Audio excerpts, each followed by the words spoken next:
भाग 24। मन्नत रेडी हो चुकी थी। उसे हेवी लहंगा चोली पहना दिया था जो सोनल जी ने उसके लिए चुना था। मन्नत को ये सब पसंद नहीं था। उसे तो टी शर्ट पैजामा पहनकर घूमना पसंद था, पर आज उसे ये सब पहनना पड़ रहा था। मन्नत रेडी होकर बेड पर बैठी थी और सोनल जी उसे गौर से देख रही थी कि कहीं कोई कमी तो नहीं ना रह गई। मन्नत बैठे बैठे अब थक चुकी थी। वो बोली, बस ना मम्मा, अब हो गया है, अब कितना करोगे? एक तो मुझे लहंगा चुभ रहा है, खुजली हो रही है पैरों में। सोनल जी ने कहा था दूसरे कपड़े पहनने की आदत भी डाला कर, पर नहीं, तुझे तो बस जींस टी शर्ट पहनना आता है। कोई नहीं चुभ रहा है, बस कुछ देर की बात है, फिर घर जाकर उतार देना। और एक खास बात, हॉल में सबके बीच कोई हरकत मत करना। कोई भी बात हो तो मुझे इशारा कर देना या फिर कॉल कर देना। तेरा फोन देख पर्स में डाल दिया है। चल अब खड़ी हो एक बार। मन्नत बोली, क्यों, अब क्या है? सोनल जी ने उसे खड़ा किया और एक गोल्डन पर्स जिसके हुक को उन्होंने मन्नत के लहंगे में अटका दिया और कहा, कितना सुंदर लग रहा है, देख, इसमें फोन है, ठीक है? मन्नत बोली, वाह, ये पर्स कहां से लिया, कितना अच्छा है। सोनल जी बोली, स्पेशली जयपुर से मंगवाया है तेरे लिए। मन्नत खुश हो गई और अपने पर्स को देखने लगी जो चमक रहा था। सोनल जी ने मन्नत के कान के पीछे काला टीका लगाया और थू थू करते बोली, हे ठाकुर जी, इसकी तबीयत शादी तक ठीक रखना, वरना दिक्कत हो सकती है। मन्नत बोली, मैं ठीक हूँ, आप चिंता मत करो। सोनल जी बोली, तू हमेशा ठीक रहे और खुश रहे जमाईसा के साथ, हमें तो यही चाहिए। इतना कहकर सोनल जी ने उसका माथा चूम लिया। तभी मिहिर रूम में आया और बोला, राणा परिवार आ चुका है, आप आओ मम्मी, उनका वेलकम करना है। मिहिर जानबूझकर मन्नत की तरफ नहीं देख रहा था क्योंकि वो फिर भावुक हो जाता और उसे देखकर मन्नत पूरा होटल सर पर उठा लेती। मिहिर जल्दी से वहां से चला गया और सोनल जी बोली, रूफी, तू आराम से बैठ जा और भूख लगे तो ये नाश्ता रखा है, खा लेना, और जब तक मैं रूम में ना आऊं तब तक कहीं मत जाना। मन्नत बोली, ओके मम्मी। सोनल जी पार्लर वाली को मन्नत के पास बिठाकर बाहर चली गई। बिल्डिंग के बाहर बेसमेंट में एक साथ 4 गाड़ियां लाइन से आकर रुकी। उनमें से कई आदमी यानी कि गार्ड्स बाहर निकलकर खड़े हो गए। गाड़ियों में से राणा परिवार बड़ी शान से बाहर निकल आए। अजय जी और आरती का जी बाहर निकलकर खड़े हो गए और पीछे वाली गाड़ी से दादी और सानिया बाहर निकल आए। राव परिवार खुशी से उन सबकी तरफ देख रहा था, पर उनको उत्सुकता थी अपने दामाद को देखने की और वे सभी अपनी चमकती आंखों से देखने लगे। तभी शक्ति ने सबसे आगे वाली गाड़ी का गेट खोला तो उसमें अभ्युत बड़े रौब और शान से बाहर निकल आया। उसके चेहरे पर हमेशा की तरह घमंड छाया हुआ था और बिना किसी भाव के सामने देखने लगा। अभ्युत को देखकर पूरा राव परिवार खुश हो गया। उनका दामाद बेहद आकर्षक और हैंडसम लग रहा था। अभ्युत ने आज डार्क ब्लू रंग का 3 पीस सूट पहना हुआ था। बाल जेल से सेट थे। हाथों में महंगी घड़ी और शाइन मारते जूते पहनकर वो आगे बढ़ने लगा। उसके साथ साथ बाकी सब भी होटल के अंदर जाने लगे। अभ्युत सबसे आगे चल रहा था और ठीक राव परिवार के सामने जाकर खड़ा हो गया। उसने सबको नमस्ते किया और बाकी सभी ने भी एक दूसरे को नमस्ते किया। मानव जी बोले, आप सबका खूब खूब स्वागत है, आइए पधारिए सा, आइए जमाई सा। अभ्युत हल्का सा मुस्कुरा दिया और सब लोग एक साथ अंदर चले आए। अंदर हॉल एकदम आलीशान महलों जैसा लग रहा था। सब कुछ बेहद खूबसूरत और आकर्षक था। चारों तरफ सफेद फूलों से सजाया गया था और हॉल में खूबसूरत लाइटिंग सेट की गई।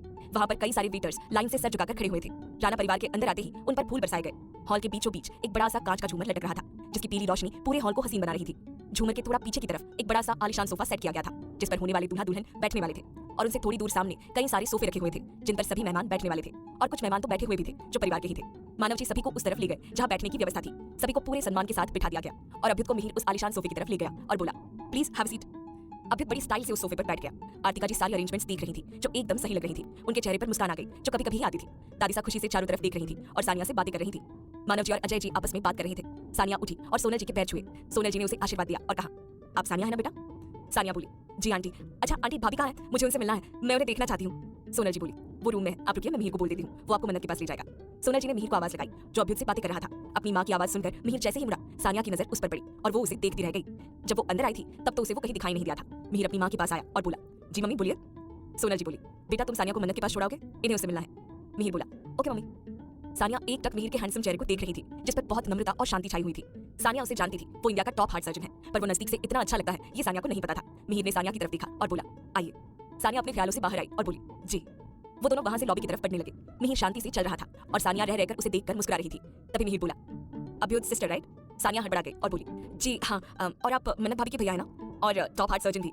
मिहिर के चेहरे पर मुस्कान आ गई और वो सामने देखते हुए बोला, फिलहाल मन्नत का भाई हूँ। सानिया को उसकी बातें अच्छी लग रही थी और वो उसकी तरफ खींची जा रही थी। सानिया ने अपना हाथ आगे बढ़ाया और कहा, हाय आई एम सानिया प्रताप राणा। मिहिर रुका और उसे हाथ मिलाते हुए बोला, हाय आई एम मिहिर। दोनों मुस्कुराने लगे और फिर से आगे बढ़ने लगे। आगे जाकर मिहिर रुका और डोर को नॉक करने लगा। तभी पार्लर वाली ने डोर खोला तो मिहिर अपने हाथ आगे करते हुए सानिया से बोला, जाइए मन्नत अंदर बैठी हुई है। सानिया मुस्कुराकर अंदर चली गई और मिहिर भी डोर को बंद करके वहां से चला गया। सानिया अंदर आई और उसने देखा एक लड़की अपने लहंगे को पकड़कर खिड़की के पास खड़ी थी। सानिया उसे देखकर बोली, मन्नत भाभी। मन्नत ने जब ये सुना तो वो झट से उसकी तरफ मुड़ी। सानिया मन्नत की खूबसूरती देखकर हैरान रह गई थी। उसके चेहरे पर मुस्कान आ गई और वो खुशी से बोली, भाभी।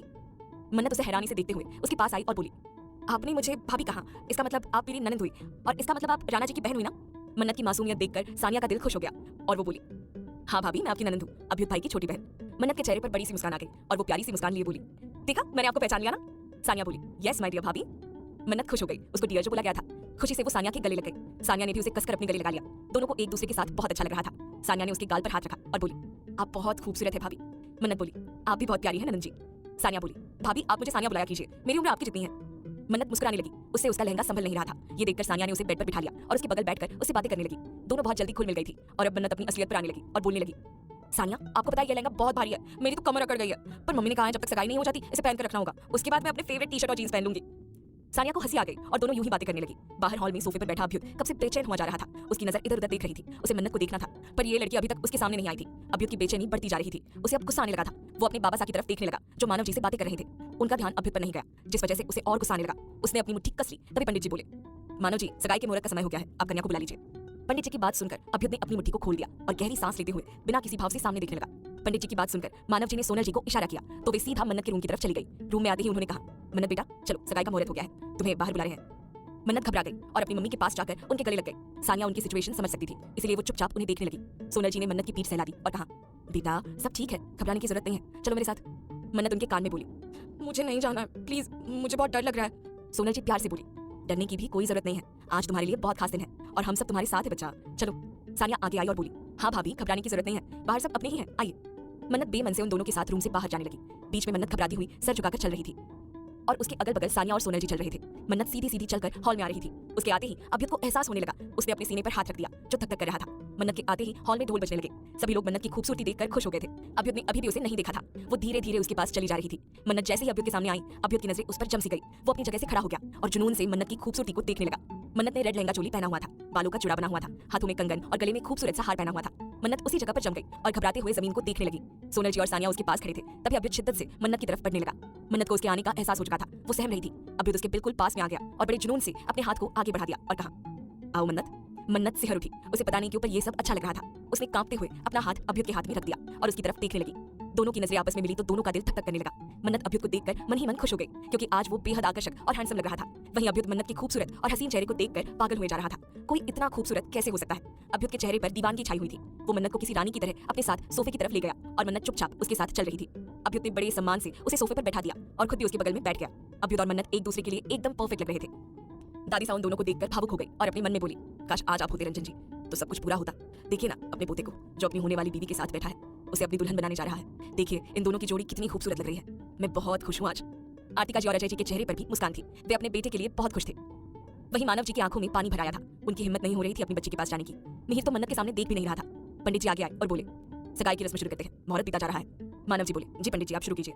पंडित जी अभ्युत और मन्नत के पास गए और बोले, आप दोनों अब खड़े हो जाइए। अभ्युत खड़ा हो गया और मन्नत जैसे ही खड़ी होने लगी, अभ्युत ने अपना हाथ आगे बढ़ाकर उसका हाथ पकड़ लिया। उसे पता था मन्नत अपने आप खड़ी नहीं हो पा रही थी। अभ्युत का ये बर्ताव राव परिवार को बहुत अच्छा लगा और मन्नत को भी। अभ्युत का हाथ पकड़कर मन्नत खड़ी हो गई। हॉल में बैठे सभी लोग अपनी जगह पर खड़े हो गए और दोनों को देखने लगे। अभ्युत और मन्नत एक दूसरे के आमने सामने खड़े थे। मन्नत को उससे और उसकी नजरों से शर्म आ रही थी, इसलिए उसने नीचे देखना ही बेहतर समझा और अभ्युत बिना बल के झपकाए जुनूनी नजरों से मन्नत के खूबसूरत चेहरे को देख रहा था। पंडित जी ने सगाई की विधि शुरू कर दी थी और कुछ देर बाद बोले, अंगूठिया धारण करने का मुहूर्त हो गया है, अंगूठिया ले आइए। क्या होगा कहानी में आगे जानने के लिए सुनते रहिए माय डेडली सीक्रेट लव, सिर्फ प्रतिलिपि एफएम पर। भाग 25। पंडित जी के कहते ही सानिया सोने की थाली लेकर अभ्युत और मन्नत के पास चली गई। उस थाली में गुलाब की पंखुड़ियों पर सोने की 2 डिब्बियों में 2 खूबसूरत हीरे की अंगूठियां चमक रही थी। सानिया उनके पास जाकर खड़ी हो गई और पंडित जी ने कहा, आप दोनों एक दूसरे को अंगूठी पहनाएं। अभ्युत ने जुनून से मन्नत के चेहरे को देखते हुए रिंग उठाई और उसके हाथ की तरफ बढ़ा दी। मन्नत घबरा रही थी, अपना हाथ आगे नहीं कर रही थी। अभ्युत को कहां सब्र था, उसने दूसरे हाथ से मन्नत के हाथ को पकड़ लिया और उसकी उंगली में रिंग पहना दी। सब लोग तालियां बजाने लगे और खुशी से उन दोनों को देखने लगे। अब मन्नत की बारी थी और वो उस रिंग को देखे जा रही थी। तभी सानिया बोली, भाभी किस बात की देरी है, जल्दी से भैया को रिंग पहनाकर अपना बना लो।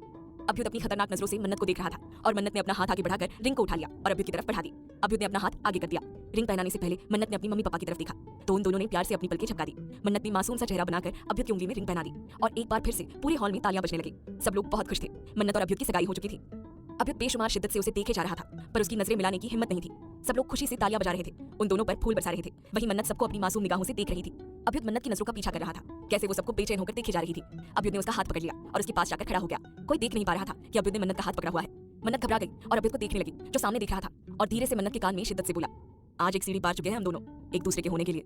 अब बस कुछ ही सीढ़ियां और बची हैं, उसके बाद तो तुम सिर्फ यहाँ रहोगी। अपने सीने पर हाथ रखते हुए बोला। मन्नत सहम गई और उसने गलती से अभ्युत का हाथ कसकर पकड़ लिया, जिससे अभ्युत के चेहरे पर कातिल मुस्कान आ गई। सभी घरवाले आगे आए और उन दोनों को बधाइयां देने लगे। सब लोग बहुत खुश थे और आज खुशी का दिन भी था। कुछ देर बाद सब लोग मिलकर लंच करने लगे। राणा परिवार और राव परिवार के लिए एक बड़ा सा डाइनिंग टेबल रेडी किया गया था जिस पर तरह तरह की डिशेज रखी गई थी और टेबल को बेहद खूबसूरत तरीके से सजाया गया था। दोनों परिवार डाइनिंग टेबल की तरफ बढ़ने लगे और सब लोग अपनी अपनी चेयर पर बैठ गए। मन्नत खिसककर अपनी मां के पीछे पीछे चलने लगी। तभी पीछे से किसी ने उसका हाथ पकड़कर उसे अपनी तरफ खींच लिया। मन्नत दंग रह गई और उसने देखा अभ्युत ने उसका हाथ पकड़ा हुआ था। उसे डेविल स्माइल के साथ देख रहा था। मन्नत कुछ बोलती इससे पहले अभ्युत उसे डाइनिंग टेबल की तरफ ले गया और अपनी पास वाली चेयर पर बैठा दिया। सब लोग बैठकर लंच कर रहे थे। वहीं मन्नत का दिल धक धक कर रहा था। टेबल के नीचे अभ्युत उसका हाथ कसकर पकड़कर बैठा हुआ था। दादी सा ने मन्नत की तरफ देखा और बोली, बेटा चलो लंच शुरू करो, बैठी क्यों हो? मन्नत ने हाँ में सर हिला दिया और अभ्युत की तरफ लाचारी से देखने लगी क्योंकि अभ्युत ने उसका दायां हाथ पकड़ रखा था जिस वजह से वो खाना नहीं खा पा रही थी और अभ्युत आराम से जूस पी रहा था पर उसके चेहरे पर शैतानी मुस्कान तैर रही थी। वो अपनी मासूम तितली की मेहनत देख रहा था जो वो उससे छूटने के लिए कर रही थी पर कोई फायदा नहीं था। थक हार कर मन्नत ने उल्टे हाथ से खाना खाना शुरू किया। मन्नत से हो नहीं रहा था, वो बार बार कोशिश कर रही थी और अभ्युत उसे जुनून और नशे से देख रहा था। अंत में परेशान होकर मन्नत ने अभ्युत की तरफ देखा और अपना मासूम सा चेहरा बनाकर धीमी आवाज में बोली, राणा जी प्लीज ना मेरा हाथ छोड़ो ना, सच्ची में मुझे बहुत भूख लगी है, आधे घंटे से मैंने कुछ नहीं खाया, चुपचाप आपके पास बैठी हुई थी पर अब तो खाने दो ना। मन्नत का मासूम चेहरा और उसकी मासूम सी बातें सुनकर अभ्युत के अंदर का डेविल कहीं गायब सा हो गया था। उसने उसका हाथ छोड़ दिया। मन्नत के चेहरे पर बड़ी सी मुस्कान आ गई जिसे देखकर अभ्युत उसका दीवाना हो गया और पागलों की तरह उसे देखने लगा। मन्नत खुशी से खाना खाने लगी जो उसका पहला प्यार है। अभ्युत से एक निवाला नहीं उतरा, वो पूरे टाइम मन्नत को दीवानों की तरह देखता रहा। अचानक मन्नत को खांसी आने लगी पर उसने अभ्युत के डर से खांसी को रोक लिया। मन्नत के गले में कुछ फंस गया था जिस वजह से खांसी आने लगी। जैसे ही उसे खांसी आई अभ्युत थोड़ा परेशान हो गया और उसकी पीठ सहलाने लगा। उसने मन्नत को पानी पिलाया और थोड़ा गुस्से से पर धीमे से बोला, आराम से खाना चाहिए ना, खाना कौन सा आज के आज दुनिया से खत्म हो रहा है। सब लोग मन्नत की तरफ देखने लगे पर उसे संभालने के लिए अब उसके साथ अभ्युत था, इसलिए सब लोग निश्चित होकर खाना खाने लगे। मन्नत ने बच्चों की तरह तेजी से पानी पीना शुरू किया तो अभ्युत ने ग्लास उसके मुंह से दूर करके कहा, बच्चे तुम्हें कितनी बार कहूं आराम से। मन्नत ने हाँ में सर हिला दिया और अभ्युत ने उसे पानी पिला दिया। अब जाकर मन्नत की खांसी बंद हुई और उसने चैन की सांस ली। अभ्युत को अब जाकर चैन मिला। उसने देखा मन्नत का चेहरा लाल पड़ गया था। उसने आह भरी और अपने मन में बोला, तुम्हें तो तरीके सिखाने ही पड़ेंगे, बस जल्दी से मेरे पास आ जाओ, फिर तुम्हें बिल्कुल अपनी तरह बना लूंगा। कुछ देर बाद सब लोग वापस हॉल में चले गए और जो थोड़े बहुत मेहमान आए थे उनसे बातचीत करने लगे। मन्नत हॉल के बीचों बीच झूमर के नीचे खड़ी हुई थी और इधर उधर देख रही थी और फिर वो अपनी रिंग को देखने लगी जो उसे अभ्युत ने पहनाई थी। मन्नत उस रिंग को अपनी उंगली में घुमाने लगी। अभ्युत उससे थोड़ा दूर खड़ा होकर किसी मेहमान से बात कर रहा था। किसी को खबर नहीं थी कि मन्नत जिस झूमर के नीचे खड़ी है उसका स्क्रू ढीला पड़ गया है और वो धीरे धीरे नीचे की ओर बढ़ रहा था। सब लोग आराम से पार्टी एंजॉय कर रहे थे लेकिन झूमर मन्नत की तरफ पड़ने लगा। अभ्युत को अजीब सी बेचैनी होने लगी। बात करते हुए वो मन्नत की तरफ मुड़ा तो उसकी नजर ऊपर झूमर पर पड़ी जो मन्नत के ऊपर गिरने ही वाला था। अभ्युत के होश उड़ गए। वो बिना कुछ सोचे समझे तेजी से मन्नत की तरफ भागा। उसने उसे जोर से धक्का लगा दिया। मन्नत का बैलेंस नहीं रहा और वो दूर जाकर जमीन पर गिर गई और वहीं वो झूमर तेजी से नीचे गिर गया और अभ्युत के कंधे को घायल करते हुए जमीन पर जोर की आवाज के साथ झूमर नीचे गिरकर बिखर गया। पूरे हॉल में हंगामा खड़ा हो गया। सब लोग अभ्युत की तरफ भागने लगे। मन्नत ने जब ये सब देखा तो वो जोर से चीखी, राणा जी।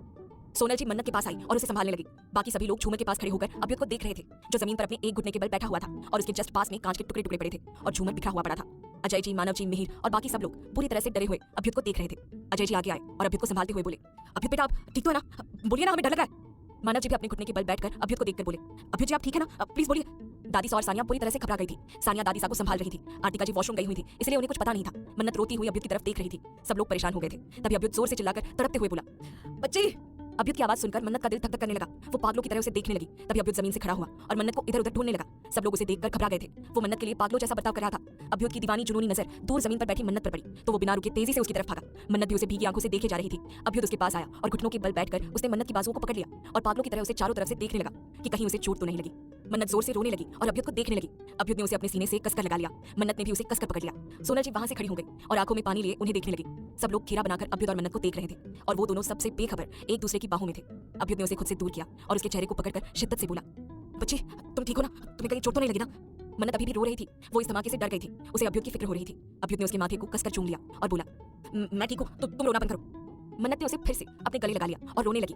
अभ्युत उसकी पीठ सहलाने लगा ताकि वो शांत हो जाए। मिहिर आगे आया और बोला, मन्नत वो ठीक है, शांत हो जाओ। मन्नत अभ्युत से अलग हुई और अपने आंसू पोंछकर बड़ी मासूमियत से बोली, राणा जी आपको पक्का चोट लगी है, मुझे सब पता है। अभ्युत कुछ बोलता इससे पहले सभी के कानों में आर्टिका जी की आवाज सुनाई दी। सबने उनकी तरफ देखा जो तेजी से अभ्युत की तरफ बढ़ रही थी। उन्हें कुछ गलत होने का अंदेशा हो गया था। एक मां का दिल जो था।